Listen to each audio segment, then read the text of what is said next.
ایک طرف سے بیج اور دوسری طرف سے چھلکے خارج ہوتے ہیں۔ چھلکے نہایت سخت ہوتے ہیں، ہڈی سے بھی کہیں زائد سخت۔ بیج ہرے رنگ کے ہوتے ہیں اور بالکل تیار، کچھ اور کرنے کی ضرورت نہیں ہوتی۔ ٹاٹ کے تھیلے میں بھر کر وجے نگرم ایجنٹ کے پاس بیل گاڑی میں روانہ کر دیتے ہیں، جہاں پر یہ جانچے اور تولے جاتے ہیں۔ جب ضرورت ہو تو ان بیجوں کو ذرا بھون کر پیس کر کافی تیار کر لی جاتی ہے۔ بابا صاحب نے کلام جاری رکھتے ہوئے فرمایا، اسی فارم کے کنارے 8 سندل کے درخت تھے، ان میں سے کسی کو نہیں کاٹا گیا تھا۔ اندر جنگل میں سندل کے 10,000 سے بھی زیادہ درخت ہیں، یہ سب حکومت کے ہیں۔ کالے شاہ نے ایک پہاڑی آدمی کو کسی درخت کا پتہ دے کر بھیجا تھا کہ اس کو کاٹ کر جڑوں سمیت لے آؤ، کیونکہ ان لوگوں کو شناخت ہوتی ہے کہ کون سے درخت خوشبودار ہوتے ہیں۔ اس درخت کا تنا ایک ہاتھ سے 2-3 انگل کم تھا اور اس میں 3 موٹی موٹی جڑیں تھیں، باقی باریک جڑوں کو چھانٹ کر صاف کر دیا گیا تھا۔ صرف ان 3 جڑوں کو علیحدہ کر کے کچھ جنگل کی گھاس کے ذریعے تنے سے باندھ دیا گیا اور ہمارے ساتھ موٹر پر رکھوا دیا گیا تھا۔ کچے سندل میں بھی بے حد خوشبو تھی۔ بابا صاحب جس وقت یہ فرما رہے تھے اسی وقت آپ نے چندو ملازم کو بلا کر حجرہ مبارک سے تسبیح منگوائی اور کہا کہ اس کچے سندل میں اتنی خوشبو نہیں ہے جتنی کہ اس حجرے والی تسبیح میں ہے۔ پھر تسبیح کو دونوں ہاتھوں میں لے کر تھوڑی دیر غور سے دیکھ کر خوب رگڑا اور اپنی سیدھی ہتھیلی کو سنگھا کر پوچھا، کیسی خوشبو ہے؟ اس میں کچھ عود کی سی خوشبو تھی۔ پھر تسبیح کو سنگھایا، اس میں بھی خوشبو موجود تھی۔ اس کے بعد فرمانے لگے، میرے پاس 8-10 تسبیحیں تھیں مگر برہمن لوگ ایک ایک کر کے لے گئے۔ تشریح ارشادات بالا کی کیا تشریح کی جائے، ایک ایک لفظ معنی سے پر ہے، صرف اشارتاً کچھ عرض کیے دیتا ہوں۔ عشق کے سرور اور کیف کو شراب سے تشبیہ دیتے ہیں، اس میں زیر و بم ہوتا ہے اور جوش ہوتا ہے۔ یہی کیفیت جب مقام روح تک پہنچ جائے تو اس میں سکون پیدا ہو جاتا ہے، انسان غوطہ زن ہو جاتا ہے۔ ہوش و بے ہوشی، جوش و مستی دونوں سے کہیں ماورا ہو جاتا ہے۔ ہوش میں ہوتا بھی ہے اور نہیں بھی ہوتا، ایک بہت گہرا نشہ ہوتا ہے۔ یہ تو رہا شراب کا اثر، مگر یہ کالی افیون جس کے خون میں پیوست ہو، اس پر نہ سانپ کا زہر اثر کرتا ہے نہ کوئی امرت ہی کام کر سکتا ہے۔ یہ بڑی ممسک بھی ہوتی ہے اور انقباض سے بھی ماورا۔ یہ روحانی قوتوں کو منتشر نہیں ہونے دیتی اور ہو اللہ ہو کے ساتھ ایک مستقل رشتہ باندھ دیتی ہے، جس کو نہ کوئی طاقت توڑ سکتی ہے، نہ بڑھا سکتی ہے، نہ گھٹا سکتی ہے۔ کافی سرخ سرخ گچھے اجتماع امت، جسم کی مشین میں ذکر کی کٹ کٹ کٹ بوریوں میں ڈال کر صاحب خدمت کے پاس جانچ پڑتال اور پھر تھوڑی سی ریاضت کی سینک اور پسائی کے بعد یہ افراد خدمت خلق کے قابل بنا دیے جاتے ہیں۔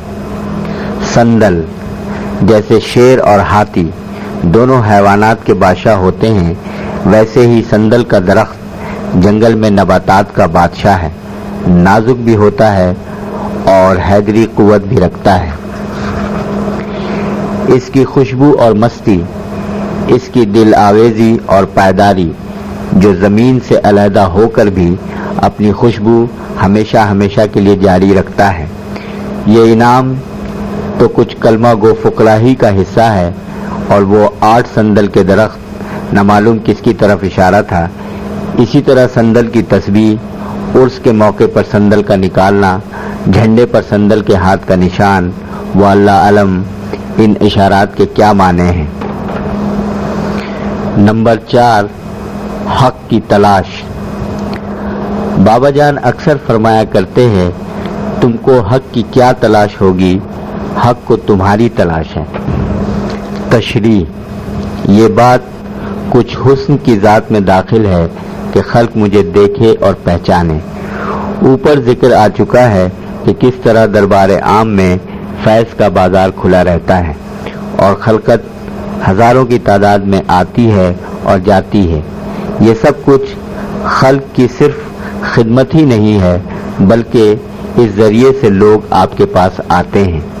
لوگوں کو خود پتہ نہیں ہوتا کہ سچ مچ چاہتے کیا ہیں، کبھی ادھر دوڑتے ہیں اور کبھی ادھر دوڑتے ہیں، اور ان ہزاروں میں سے جس کسی میں صلاحیت دیکھی اسے چن لیا جاتا ہے کہ آگ لینے کو جائیں پیمبر ہی مل جائے۔ آئے دن یہ دیکھنے میں آتا ہے کہ ہر قسم کے لوگ آتے ہیں، لا علاج بیماریوں کی شفا کے لیے یا مالی مشکلات کے حل کے لیے یا اولاد کے لیے۔ چاہے وہ باتیں پوری ہوں یا نہ ہوں، وہ خود کچھ اور ہو جاتے ہیں۔ یہ جو خدمت کا بازار گرم ہے، جہاں دنیاوی اعتبار سے ہزاروں لاکھوں کا بھلا ہوتا ہے، اس کا اصل مقصد تو خالصتاً یہ معلوم ہوتا ہے کہ حق کا بول بالا ہو۔ تبھی تو آپ فرماتے ہیں تمہیں حق کی کیا تلاش ہوگی، خود حق کو تمہاری تلاش ہے۔ ایک دفعہ دربار میں حسب معمول کاموں سے فراغت پا کر رات کے تقریباً 12 بجے چند خادم آپس میں بات چیت کر رہے تھے۔ موضوع یہ تھا کہ رسمی پیر تو بہت سے ہیں جو مریدوں سے سخت محنتیں کرواتے ہیں اور ملتا کچھ نہیں، اور سچے پیر آج کل کی دنیا میں کسی خوش نصیب ہی کو ملتے ہیں اور بہت کمیاب ہیں، وغیرہ وغیرہ۔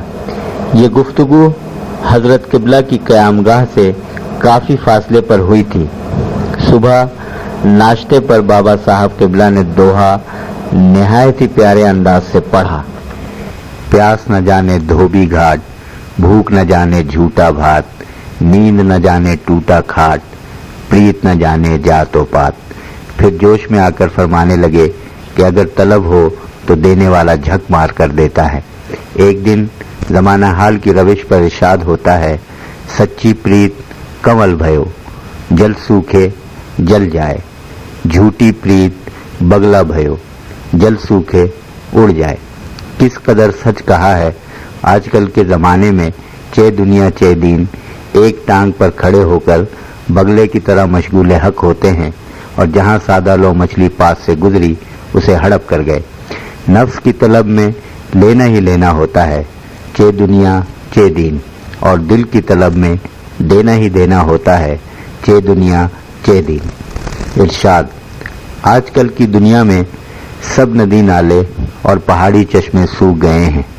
عرب کی زمین بھی عجب زمین ہے، وہاں صحرا ہی صحرا، چٹیل ریگستان اور کہیں کہیں نخلستان ہوتا ہے، جس میں پانی کے چشمے اور اس کے ارد گرد کھجور کے درخت ہوتے ہیں۔ یہ چشمے 20 گز 40 گز لمبے چوڑے ہوتے ہیں، اور ان میں اتنا پانی ہوتا ہے کہ ہزاروں اونٹ بھی ایک وقت میں سیر ہو کر پئیں تو بھی اس میں کمی نہیں آتی۔ ان چشموں میں پانی زمین دوز نہروں کے ذریعے پہنچتا ہے، جنہیں ظاہر کی آنکھ دیکھ نہیں سکتی۔ اکثر ایسا بھی ہوتا ہے کہ جہاں بظاہر چشمہ نظر بھی نہ آئے، اونٹ سونگھ کر بتا دیتے ہیں، اور ایک بالش یا ایک ہاتھ کھودنے سے پانی نکل آتا ہے۔ اونٹ بھی عجب جانور ہے، اسے شپ آف ڈیزرٹ یعنی صحرا کا جہاز کہتے ہیں۔ یہ بہت بوجھ لاتا ہے، بظاہر اپنی استعداد سے کہیں زیادہ بھوک اور پیاس کی بے انتہا برداشت ہوتی ہے۔ جہاں ملا جتنا ملا کھا پی لیا، نہیں ملا تو ہفتوں پرواہ نہیں۔ ویسے تو نہایت بے ضرر اور دوستانہ ہوتا ہے، مگر کبھی کبھی انسان کی کھوپڑی بھی چبا جاتا ہے۔ کھجور کے درخت میں عجب صفات ہیں، جو نشانیاں الف اللہ کی طرح قیام کیے ہوتا ہے، نہ اس میں شاخیں ہوتی ہیں نہ کوئی خاص سایہ۔ اس کے پھل اتنی اونچائی پر ہوتے ہیں کہ جو چڑھنا جانتے ہوں وہی پہنچ سکتے ہیں، کسی سیڑھی سے بھی ان تک پہنچ نہیں ہو سکتی۔ کھجور کے بیج سے بھی اور درخت لگائے جا سکتے ہیں، مگر تخمی ہوتے ہیں۔ کھجور کے قلم تو لگائے نہیں جاتے، مگر اس میں بھی وہی زمین دوز کمال ہوتا ہے۔ اس کی جڑیں جو دور دور تک پھیلی ہوتی ہیں، ان میں سے بچے ابھر آتے ہیں۔ اور اس طرح نخلستان آباد ہوتا ہے۔ یہ زمین دوست چشمے، یہ نخلستان، یہ اونٹوں کا بوجھ اٹھانا اور صحرا کے سفر طے کرنا نہ معلوم کس باطنی نظام کی طرف اشارہ ہے۔ سبحان اللہ، قلندری کی بھی کیا شان ہے۔ مندرجہ بالا بیان میں صرف 2-4 باتیں مقصد کی وضاحت کے لیے لکھ دی گئی ہیں۔ اگر سارے ارشادات کو جمع کیا جائے تو کئی جلدوں میں بھی یہ کام مکمل نہ ہو سکے۔ ایک اور ارشاد فقراء کے لیے ایسا ہے جس کا لکھنا ضروری ہے۔ فقراء کے لیے کبھی اس کا خیال نہ کرنا کہ ہم کہاں پہنچے، کس مقام پر ہیں یا کیا ملا۔ صرف اس بات کو دیکھو کہ میں کس حد تک فنا ہوا، مجھ میں کیا میں باقی ہے۔ حق کو پانے کا یہی راز ہے۔ بابا جان اکثر ارشاد فرماتے ہیں، میرا دل مٹھی میں ہے۔ بزرگان دین کی ہر بات رمز سے پر ہوتی ہے۔ یہ وہ مقام ہوتا ہے جس کی بابت غوث العظم نے فرمایا تھا کہ ایک حد پر عشق بے حجاب ہو جاتا ہے۔ یہ خود آگہی کی انتہا ہوتی ہے۔ خود آگہی تو خیر آگے کی بات ہے، جس نے روح کے مقام کی لذت دیکھ لی ہو وہ واپس نہیں آتا۔ پھر خود آگہی کے باوجود عبد بننا ایک کامل بندہ ہی کا مقام ہو سکتا ہے۔ ہم لفظ عبد سے سمجھتے ہیں کہ بندے کا کام حکم ماننا ہے، اور حکم کو ہم سمجھتے ہیں کہ ایک خارجی چیز ہے، تابعداری ہے۔ مگر جو محبوب کے اشارے کو پہچانتا ہے اس سے پوچھیں حکم کی لذت۔ عبد بننا آسان نہیں۔ عبد وہ ہے جس کے ہاتھ کٹے ہوئے ہوں۔ عبد خود آگاہ ہوتا ہے۔ یہ لفظ خود آگاہی سوائے ذات باری کے اور کسی پر چسپا ہو ہی نہیں سکتا، کیونکہ کائنات کا وجود اور تخلیق تفسیر ہے خود آگہی کی۔ ارشاد باری ہے، زمین کل کی کل میری مٹھی میں ہوگی قیامت کے دن۔ یہ تخلیق اور کن فیکون والی بات ہے، کچھ دمادم والی بات ہے۔ اس مقام کا تخیل بھی فقیر نہیں کر سکتا، نہ اس کی صدا سن سکتا ہے، جب تک کہ اس کی فقیری تلوار کی دھار والی بات نہ ہو، یعنی دمادم قلندری۔ دل حریم ہے، دل جملہ عشق ہے، دل جملہ تخلیق ہے۔ اس کو مٹھی میں سما لینا تخلیق کو مٹھی میں سما لینا ہے۔ یہ مقام خود آگہی سے ہی ہو سکتا ہے۔ کل زمین کا قیامت کے دن مٹھی میں ہونا قیام ہو جانے والی بات ہے، دائم قائم قادر کی تفسیر ہے۔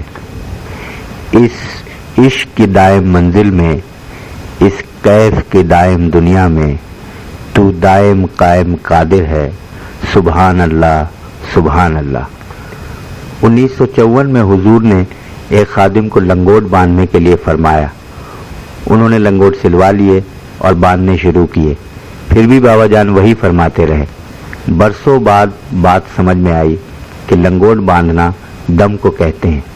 چاہے خیالات ہوں یا جنسی تعلق، 3 منٹ سے زیادہ تسلسل نہیں رہتا۔